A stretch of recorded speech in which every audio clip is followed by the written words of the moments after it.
All right, now. This is by far my favorite video. Jasmine sent it to me because it reminds me of me. Y'all, I worked in the restaurant industry ever since I was 16 years old, actually 14. Dairy Queen was my first. And here's the thing, I'm gonna tell you from my own personal experience. So if Dairy Queen franchise tries to sue me, go look for the location that I'm talking about because y'all had to tear it down because it was so nasty. All I know is they never cleaned the milk buckets. It was curd. I don't know what they're using now, but the Dairy Queen that I worked at in Panama City, Florida did not clean the milk buckets. That is the reason why I do not eat dairy products to this day, okay? You'll be shocked at what it does to your gut lining, okay? That's a whole nother conversation right there. Now, when I got to Sonic, which was my second job, because you know I was experienced in ice cream, and I could skate. I was an excellent skater. Now I'm not so good. Okay, so I would skate, you know, curbside and go give people their ice creams and everything like that. You know, I was the only black girl working out there, but I used to make more tips than everybody because all I was doing was nice. And whenever they needed something, especially in their car, I made sure I got it. Okay, and so you would have servers that are on skates that was there for 20 years, okay? 20 years, only making $30. Here I am, 16 years old, leaving with $100, $140. That was a lot of money back in the day, especially in 1998. Yeah, that was a lot of money. My auntie was like, she was at bingo every night. Like, we lit. Tasha got it. They thought I was selling dope because I had so many tips and everything like that. So I got a little addicted. And I even, you know, even though I went to college because I got a softball scholarship and things like that, yeah, that's a whole nother story. Yes, I did play softball throughout middle school and high school whenever I did go to school. And then when I got to college, they gave me a softball scholarship. But when I got addicted to the money, it's sort of like how drug dealers get addicted to that everyday cash.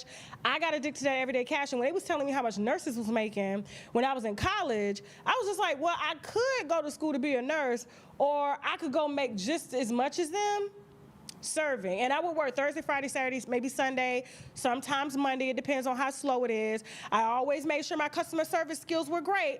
And guess what happened? Go ahead. Let the receipt speak for itself. Go ahead. Wow. Go ahead. Okay, y'all. What's up, TikTok? Welcome back to another What I Make in a Day as a Waffle House waitress. They worked your girl today. I ain't even gonna hold you. They worked me today. But it's all good because I feel like we did pretty decent. All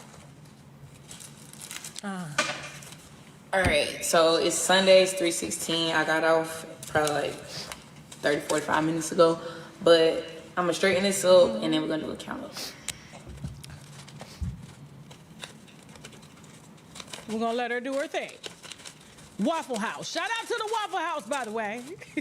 How the Wados doing in the chat? They having a good time, even though we had a rough start. Felt like old times. All right, Bigo streaming live. We good on Bigo? Hey, Bigo. All right, we back in real time. All right, so again, if you don't know here, if you're new here, I work Friday, Saturday, Sunday, 7 to 2. I train during the week, so I don't work on weekends.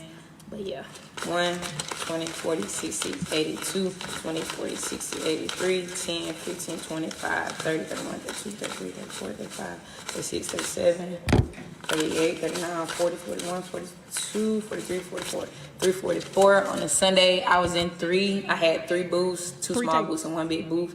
Right. And yeah, but yeah, I made 343 today, and then yesterday I made 258, I believe. So yeah, and I left early Friday because I wasn't scheduled, but I went in for like 2 hours, and I made $45 from like 6:30 to 8 o'clock, so an hour and a half.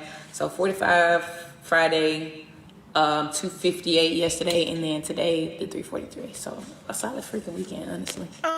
Now here's the thing. Shout out to that sister there. I don't know her name. Shout out to the Waffle House. I ate some of that when I was in Dallas. It was amazing. Okay, along with all the great barbecue and stuff like that because we were out late at night. But guys, I tell people this all the time because so many people used to like talk down on me because I was a server. They were like, Tasha, you could do anything. You're so smart. You can have conversations with anyone. That's where I got my communicative executive, expertise from, which was serving people, dealing with people from all walks of life.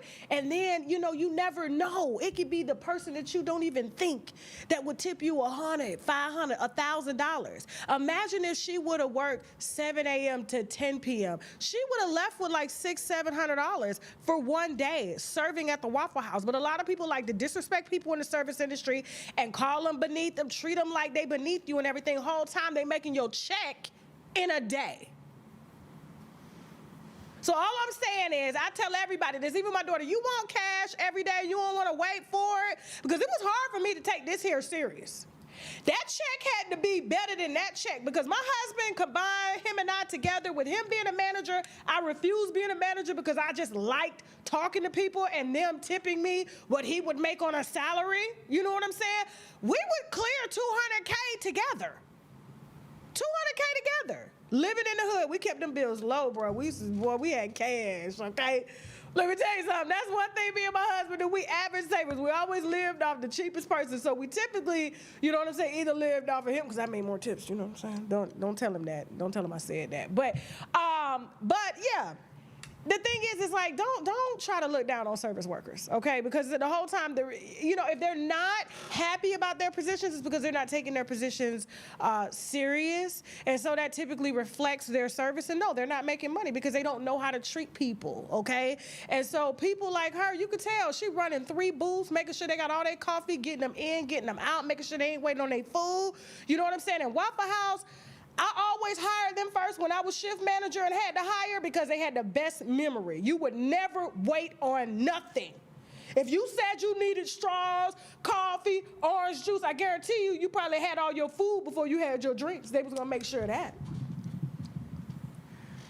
So it's a hard economy out here. Don't be waiting on no paycheck if you could just go get it. And there's restaurants all on the street, everywhere you turn, because why? We ain't gonna stop eating, and we ain't cooking these days.